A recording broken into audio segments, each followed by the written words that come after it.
Kita tidak layak dihormati. Jangan menyalahkan orang ketika tidak menghormati kita. Memang kita tidak layak untuk dihormati. Setuju nggak? Ya.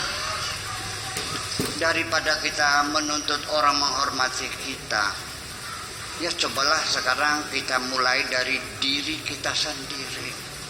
Hormatilah dulu orang lain. Bagaimana orang lain menghormati kamu, kamunya tidak pernah menghormati orang lain? Betul. Ya. Ketika Anda telah menghormati orang lain, pasti orang lain pun akan hormat kepada Anda. Jadi pada hakikatnya menghormati orang lain itu adalah menghormati diri sendiri kepada akhirnya. Nah, itulah untuk membangun kewibawaan, kepribadian, personalitas yang begitu. Saya ingin tularkan sedikit ilmu saja malam ini. Nanti kita dialogkan. Ketika Anda ingin mendapatkan punya kepribadian yang kokoh, berwibawa, terhormat, satu, hidupmu harus punya aturan. Harus punya undang-undang. Hidupmu antakuna laka qawaidul hayat. Harus punya undang-undang kehidupan. Ada aturannya. Hidup ini harus punya platform. Harus punya visi dan misi. Punya tujuan, punya program, punya gagasan, punya cita-cita. Itu hidup. Tanpa itu semua, hidup kita tidak lebih seperti anak katak yang ngintil ngikutin traktor yang membajak sawah itu. Betul nggak? Bajaknya ke barat, dia ikut ke barat. Bajaknya muter, dia ikut muter. Anak katak tuh apa namanya tuh? Cebong. Jangan cebong dong. Ya anak katak lah, kalau sana bilangnya pedet namanya itu. Jadi bukan hanya pribadi, organisasi, lembaga apapun jelas dong.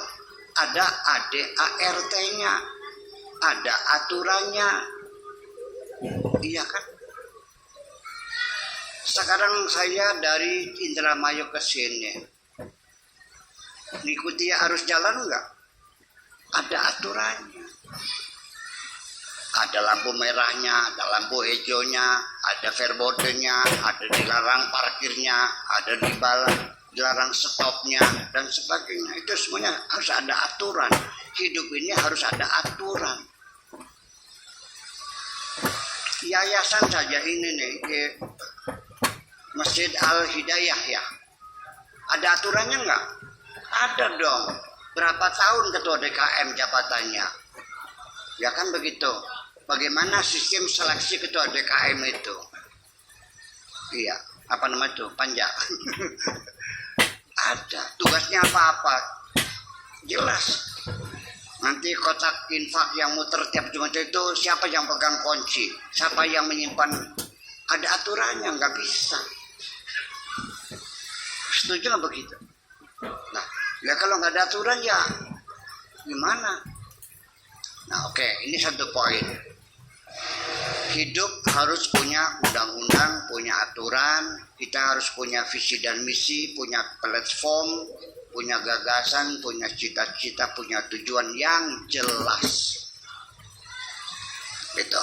Nah, pertama, telepon ini juga pertama, satu,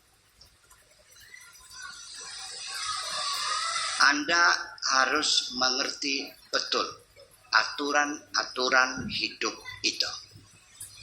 Sudah punya aturan, punya kaidah-kaidah, ngerti nggak kaidah-kaidahnya? Harus ngerti. Banyak orang hidup beragama, hidup bernegara, hidup bermasyarakat, tapi dia tidak mengerti aturan-aturan itu.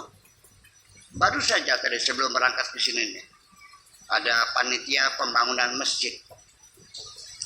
Dia nanya, Buya, ini kayu-kayu kusen-kusen bekas masjid yang lama ini gimana, boleh nggak dimanfaatkan lagi?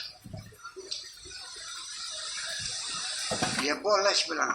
Kata Pak lebihnya, katanya dikubur aja.